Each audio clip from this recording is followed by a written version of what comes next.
All right, let's jump right into this explainer. We're going to explore how digital media isn't just changing what we watch on our screens, but how it's actively rewriting the rules of power, truth, and even our very identities. It's wild, right?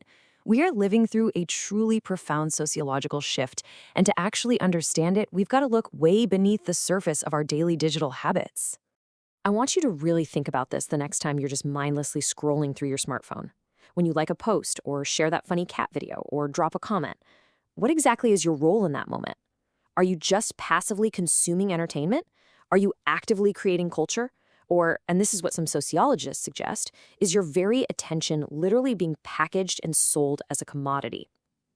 Let's unpack the sociology behind this whole new media revolution. Part 1. The New Media Revolution, from passive viewers to active participants. So think about the stark contrast here. Back in the late 20th century, you literally waited for the paperboy, or you had to tune in right at 6 p.m. to passively consume media from completely separate, rigidly controlled industries. Today, it's a whole different ballgame. We are active, participatory users interacting instantaneously on these massively unified digital platforms. This massive shift we're seeing is driven by digitalization, which leads straight into what we call media convergence. Think of it like a giant puzzle coming together. Because information is now just binary code, those previously separate empires of print, audio, and video, they've completely collided. I mean, just look at the smartphone in your pocket right now. It is simultaneously a television studio, a camera, and a supercomputer.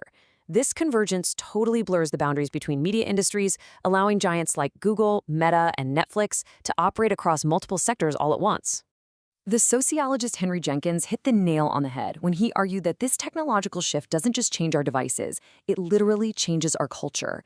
He says it creates a participatory culture. Basically, we're no longer just sitting back in our recliners passively watching a broadcast. We are active collaborators. We're commenting, we're remixing, and we're engaging with the media we consume.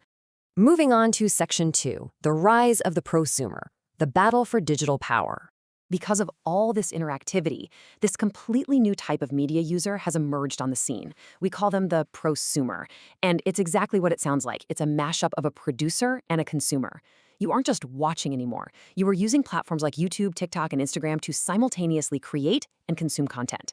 For the very first time in history, everyday people have the ability to reach a massive global audience, and they can do it entirely without the approval of those old traditional media gatekeepers. But this raises an absolutely critical sociological question. Does the ability to create all this content actually give you power? Or is it just a clever illusion of control? To answer that, sociologists are generally divided into two main camps. On one side, you've got pluralist theory, which takes a really optimistic view. They argue that new media democratizes power by giving everyone a microphone. But on the flip side, Marxist and critical theorists offer a pretty stark warning. They argue that, well, the house always wins. In their view, corporate ownership still dominates, and these platforms maintain capitalist control by exploiting your user-generated data and your attention for pure corporate profit. Okay, let's look at Section 3, Global Networks and Truth, Information in the Digital Age. The speed of information today is simply unprecedented. It creates this crazy cascade effect with some major societal consequences. Because news circulates instantly through social networks now, it often completely bypasses traditional professional journalism. Now, on one hand, this can be incredibly empowering. It allows citizens to expose injustice and mobilize movements instantly through online activism and hashtag campaigns. But on the other hand, it raises a severe risk of unchecked misinformation.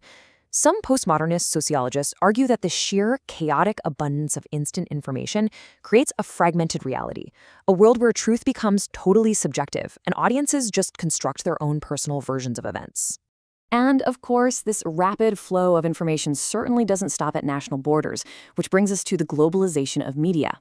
Digital networks have created a truly global public sphere, but who actually controls it? Well, we have two contrasting views here.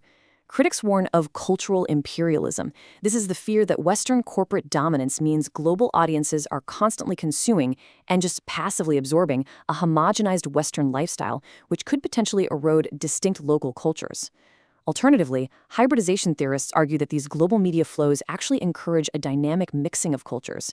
It's an exchange across borders that creates something entirely new, rather than just strict, boring homogenization. All right, moving into section 4, surveillance and algorithmic control, the invisible structures of power. So, you might think you have literally endless choices online, right? But the reality is, algorithms are constantly tracking your behavior to create what's known as a filter bubble. It's this invisible environment that reinforces your pre-existing beliefs. It serves up more of what you already like while actively limiting your exposure to alternative viewpoints. The commodification of your personal data really represents a totally new stage of capitalism where your specific attention and your identity become highly marketable resources. To really grasp the depth of this control, sociologists often look to Michel Foucault's classic ideas on surveillance. In this sort of digital panopticon, users actually internalize the monitoring. Because we intuitively know we're being watched, tracked, and quantified by algorithms all the time, we actively police and modify our own behavior. It is a super subtle but incredibly powerful form of modern surveillance, and it's woven right into our daily entertainment. That brings us to Section 5, Performing the Digital Self, Identity, Connection, and Isolation. So, how does this all affect who you actually are? Well, sociologists apply Irving Goffman's concept of the presentation of self to our online lives. We constantly curate and perform these heavily idealized versions of ourselves for our digital networks.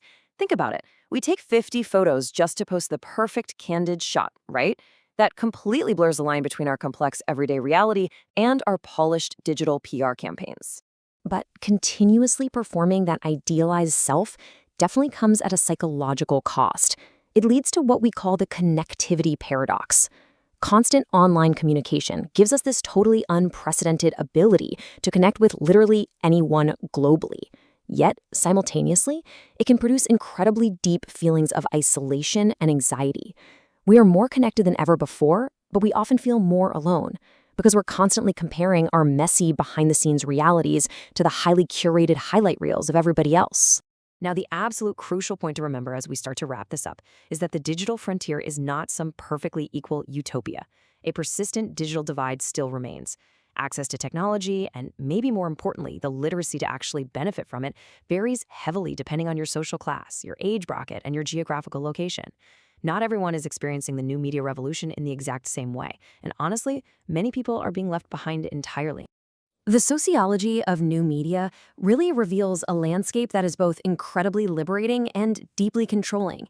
It's a space of immense empowerment, but also subtle exploitation. So I want to leave you with this final provocative thought to chew on. In this rapidly evolving digital frontier, are you actually controlling your media, or is it controlling you? Thanks so much for joining me on this explainer, and keep questioning the world around you.